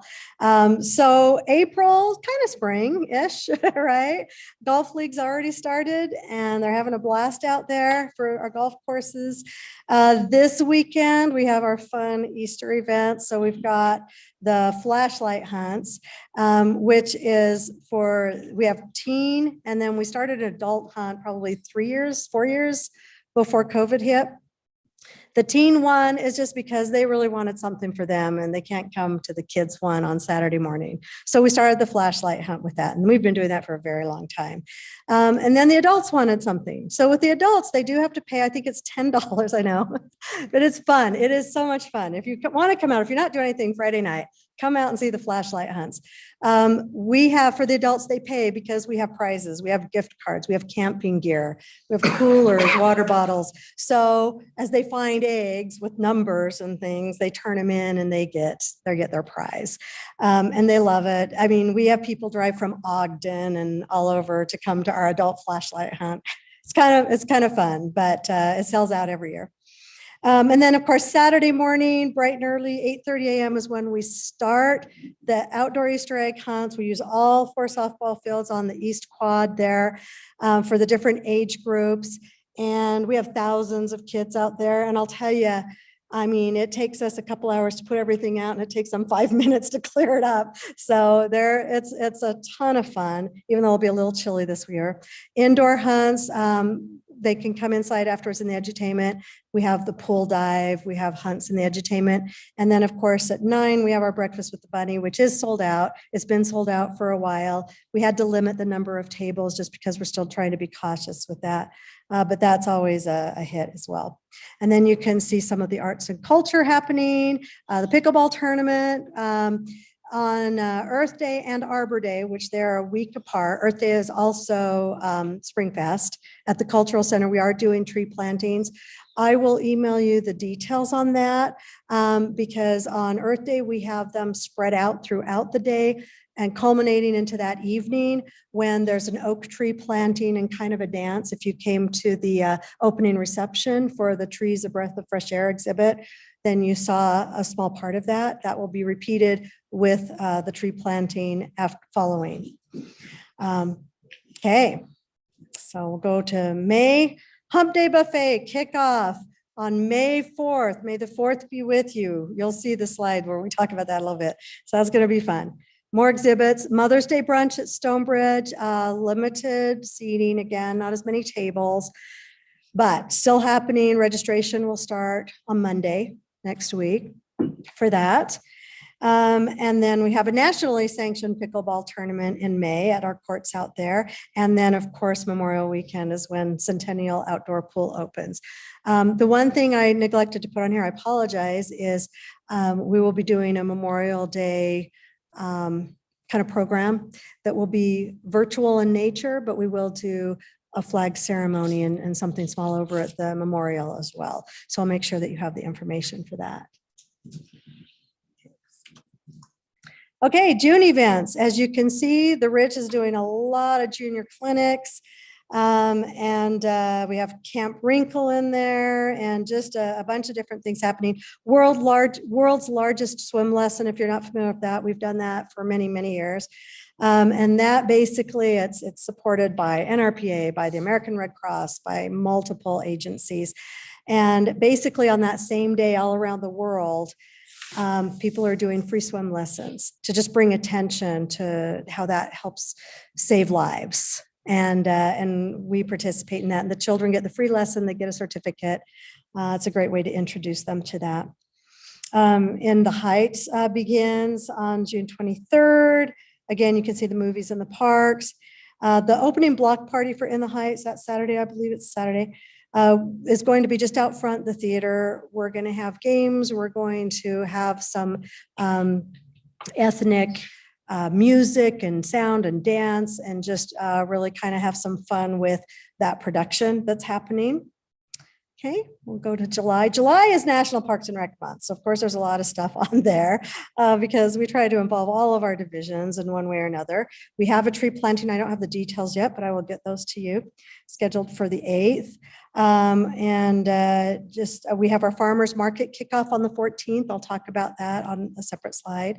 Cardboard boat races, you can kind of see that. That is a lot of fun. If you like making things, you want to do it with your kids or grandkids, that is a lot of fun. See if you can make it to the other side of the pool with it still floating. So, boy, I think you can kind of read the rest of that on your own. So we'll go to August. So we do have a lot of the junior clinics still, movie in the park. August, things start to slow down. Right before school gets back, a lot of things change with the community and with the parents that have kids in school. They'll go on a vacation before school starts, that kind of thing. We are doing a wrap up of the Hump Day Buffet on the 31st, which is also the National Night Out celebration. So that'll be happening at the same time. And then finally into September, we've got a national softball tournament. I think there was a state one the month prior. And so we're bringing in another national softball tournament. They really like our fields and enjoyed coming before last year. Centennial Pool will close. We always participate in the Get to the River event with the Jordan River Commission. So we will be doing that for them as well, and another tree planting. And then of course the triathlon or biathlon, depending on the routes that we can put together. Okay, so this is a 1-minute video that I want to show you. It's about Camp Wrinkle. So I'll let Eric go ahead.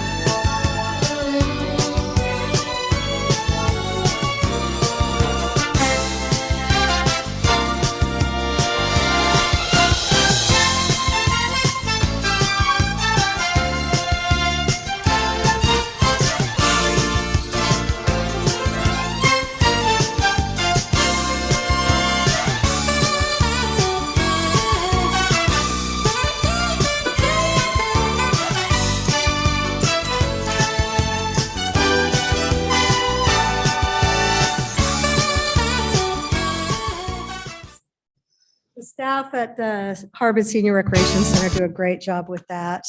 And then I believe there were a few things on the slide as well, which is fine. Oh, there we go.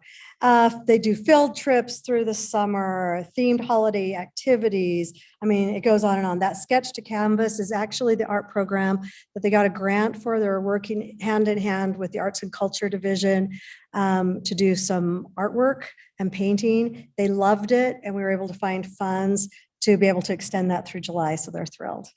So, okay, Hump Day Buffet. Let's chat about that just for a second. Again, we're going to kick it off on May 4th. It'll be Wednesdays through August 31st, 5:30 p.m. to dusk. at Fairborn Station out here. We have worked really hard, the staff's worked really hard to find different weekly activities so that there's something every week. We're going to be posting these by the 1st of next week on the website, so people can go to that and see what's happening. Is it Scales and Tells? Is it a band? Is it, whatever that's happening, right? All of the different things there. We still work with the Food Truck League, and we are increasing our marketing efforts. So you should hopefully be seeing more and more of that by, the beginning of next week, and maybe even sooner on some of the messaging that we have. So yeah, it's a Star Wars theme.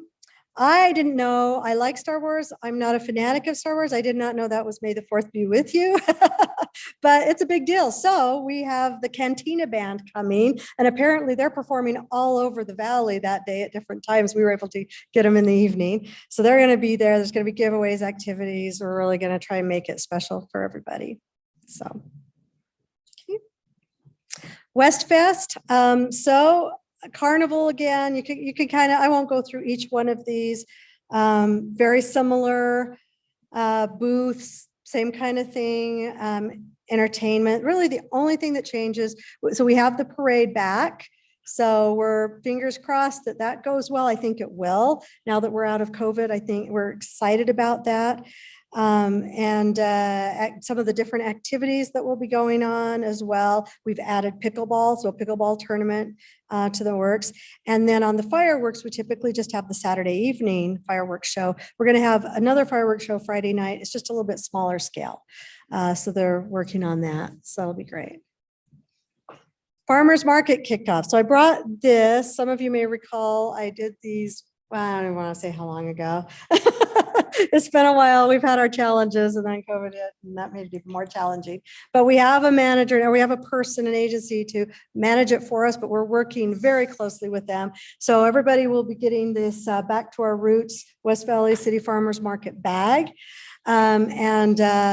They'll be able to see all kinds of stuff. We're going to do them Thursday evenings out at Centennial. Food vendors is our main focus, but there will still be some cottage vendors or some small shop, crafting and things there. They're talking about doing a booth for residents to bring extra vegetables and, what fruit, whatever they have from their garden that they can't eat. So rather than it going to waste, they can either donate it or even sell it. It won't be an every week thing. We're just going to have to kind of monitor that. And then we're also working with the Utah Young Entrepreneurs to have a youth booth for them to be able to show some of the things they're creating and maybe even sell some of that. We may have a food truck or two. We certainly don't want to compete with Hump Day Buffet, and some music there. And then you may be familiar with the tokens, with the POP program that we were going to implement before when we were trying to get this started. So these little wooden tokens that the kids get called the Power of Produce, and they'll get this, they'll come and they'll learn educationally something about nutrition or about, did you know you could grow this at your home? 5-10 minutes, not very long at all. They get one of these, they turn them in to the farmers, get a vegetable or whatever it is food-wise that they're selling. And then the booth owners, vendors will turn these in and they'll get reimbursed by some grant dollars that we have received. So we're really excited about that kickoff in July. And so, are there any questions? Went through that kind of quick, but. Any questions for Nancy? Or if you want any more information, please let me know. I'm happy to share. Okay. All right, thank you. Thank you. All right, we'll now go on to the strategic plan update. We'll turn the time over to Mr. Pyle. Okay, thank you, ma'am. And Eric's going to bring up the file off the agenda. I'll just kind of scroll along here. So to kind of frame this a little bit before we get going.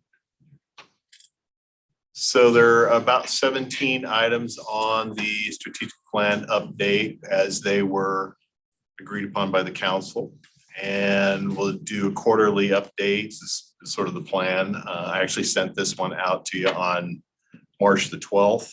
And this is that version, which I'm going to give you updates on some of the items that have changed as we go through them. My plan here is to just walk through them individually. It's also probably important to note and remember that this update, really all it is a quick summary. It doesn't have memos attached, doesn't have the presentations or anything that you've received. In addition to, it's just to give you a reminder and update you on what we did with each of the items.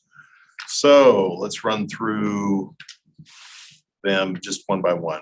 So business sections, this was the request that was originally asked for on what's the subsidy and or not subsidy situation on some of the business enterprise type facilities. I have received numbers on that from the staff, reviewed those, and I've asked for them to add a little contextual verbiage, so that one should be out pretty quick. But haven't sent anything to you or updated you on that one as of yet. Specific examination of Maverick Center.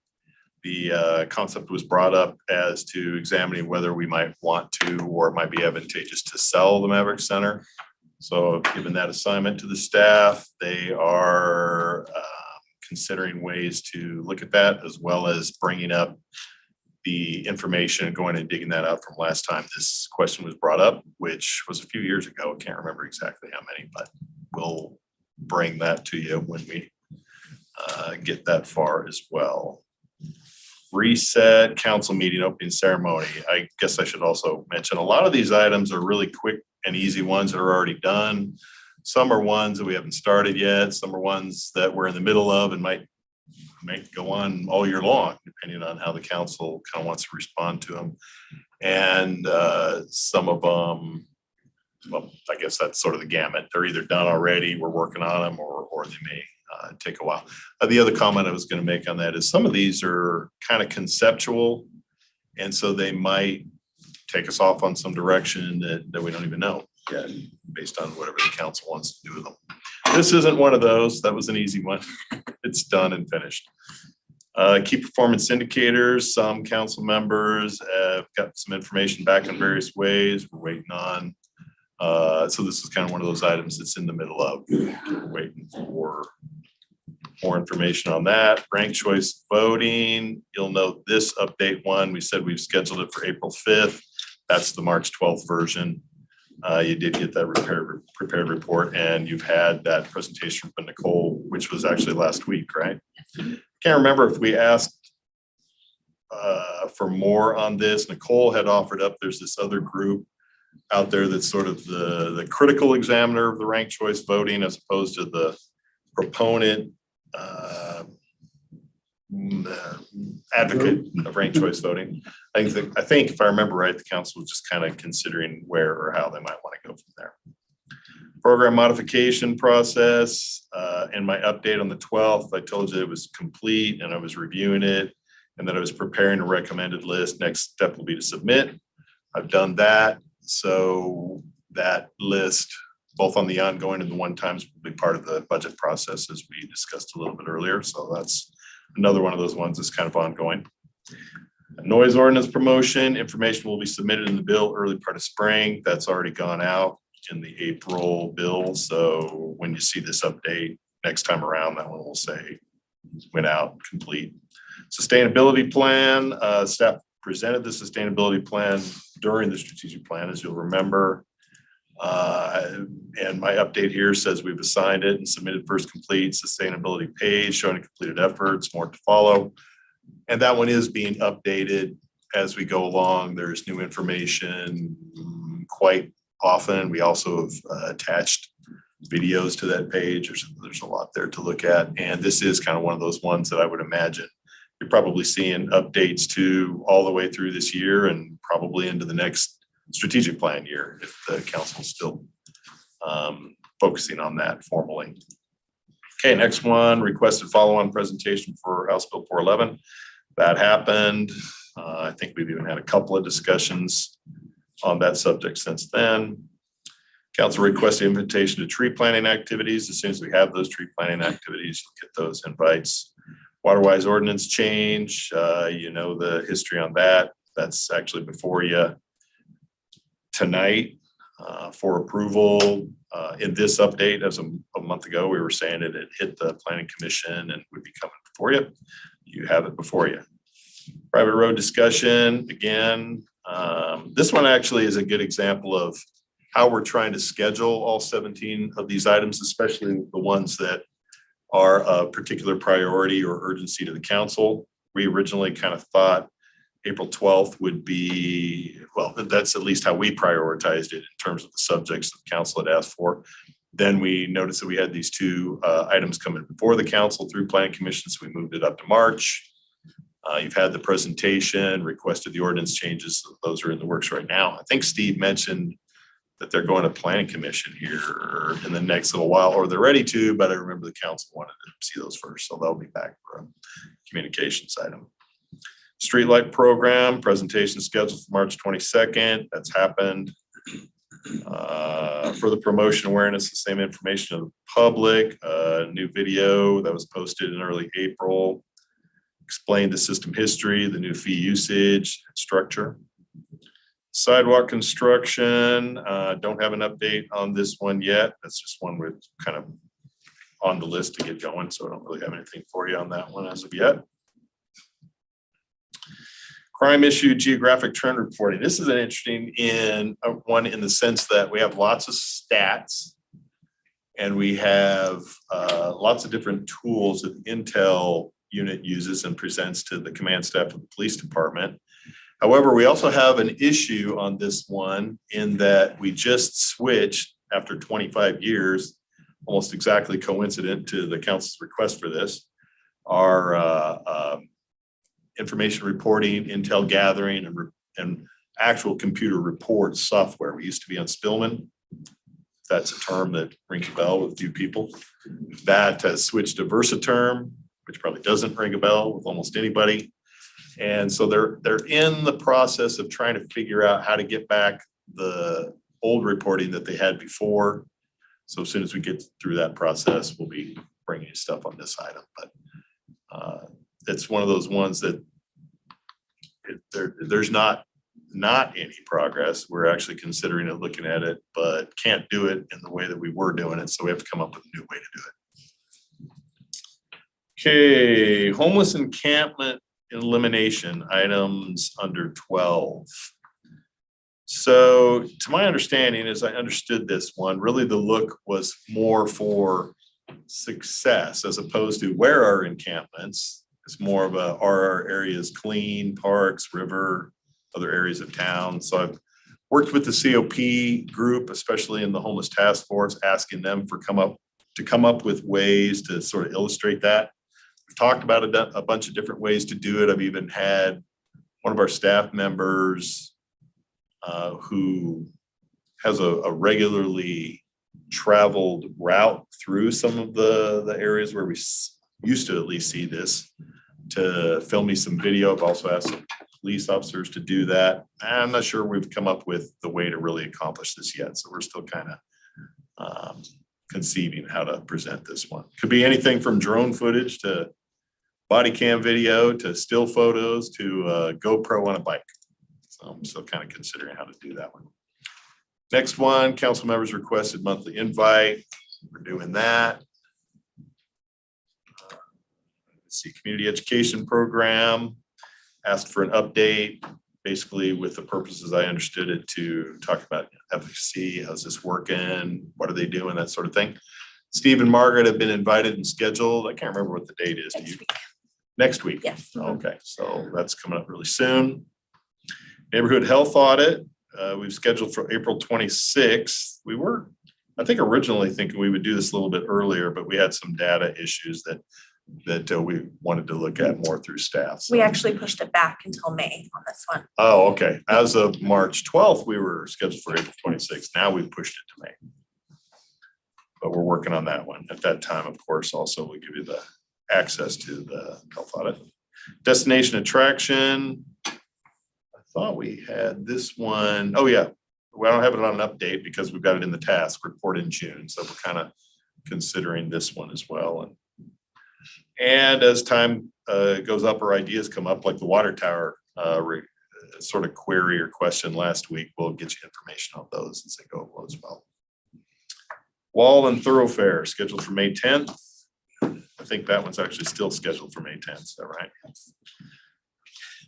Excuse me. And then item 17, general plan startup. Council requested joint planning commission meeting before the kickoff scheduled for March 15th. That's been completed and done. So if council has further direction on that item, again, this is one of those ones where the task was assigned. The general plan is going to happen. If there's anything else council would like us to do following that up, then we'll do that. Add it to the update. So that's it. Ma'am. Okay, thank you. Any questions or concerns? What, are you waiting on anything from us for the KPIs or is it? Yes, sir. I'm waiting for the information as it was decided in how it would be submitted to be submitted. So again, I'm not in any big hurry myself. Obviously, we've got all these through too. So I'm not too worried about a timing standpoint. Whenever the council members are ready to be finished submitting that, that'll be fine. I will say that when we do get that information, just to sort of reiterate the conversation we had about performance indicators, KPIs, benchmarks, performance measures, those are all terms that we've used for this discussion over the years. There's really two things that I would encourage council as we're going forward to consider as you're looking at these. One, clarity, meaning you got 7 of you to agree on what it is you really want to look at or see. And 2, purpose, context, which is data by itself doesn't really mean anything. It's really more what do you want to actually happen in a goal. I was actually thinking about one of these as an example when Nancy was up doing her presentation. There's a goal, which is also a performance indicator of we want everybody to be within a 10-minute walking distance of a park, right? And she gave you the stat that there's about 56% of the city that's now at that point, which is good. I think she's even given us stats in the past about how that compares to other cities, similar size, age, that sort of thing. But the real point, and this is the reason I use that one as an example, isn't necessarily that people are 10 minutes walking from the park, right? The real goal or the real objective there is that people have access to parks. And that people will therefore hopefully use the parks if they have access to the parks. There's nothing particularly important about the 10 minutes, right? So that's why I bring up that as when we get there standpoint. Whatever our performance indicators are, and as I pointed out during strategic plan, we've got hundreds. They ought to be agreed upon from a clarity standpoint, and they ought to be attached to why do we want this? Why is this important? Where does it get us? Kind of a conversation. So we asked for the council to put together benchmarks for KPIs, that we had a week or so to get those turned in. Or do we need more time, or are we? I believe everybody that was going to turn them in has turned them in.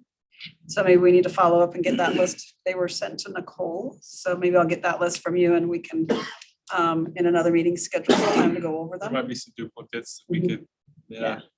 And just refine it. Okay. So I've got a note here for me to figure out and follow up on that one. Okay. Anything else? Okay. Council calendar.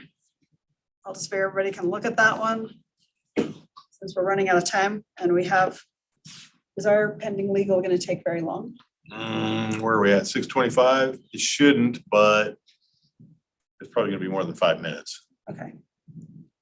We could do it. Well, we were late next last week. time, Yeah, I yeah. mean, there's No hurry? no Quarterly update. I'm looking. There's no urgency, is there? It's not Tonight? Yeah. I can't do it next week. It's the only. Oh, Okay. I mean, if the council wants to do it 5 minutes after 6:30, if you want to do it after a council meeting, whatever. Okay. Looks like Or delay it. I've been watching the hallway and it looks like we've got a lot of people or more than normal Normal? Okay. waiting for us. So we might want to do it after. Let's do it after our regular. Regular. Yep, that works. Okay, potential future agenda items. Okay, and council reports. I did attend the Healthy West Valley social meeting today. There's a couple of things coming up that I just wanted to, and they're going to be sent to our calendar apparently. and Craig sends them into administration, so.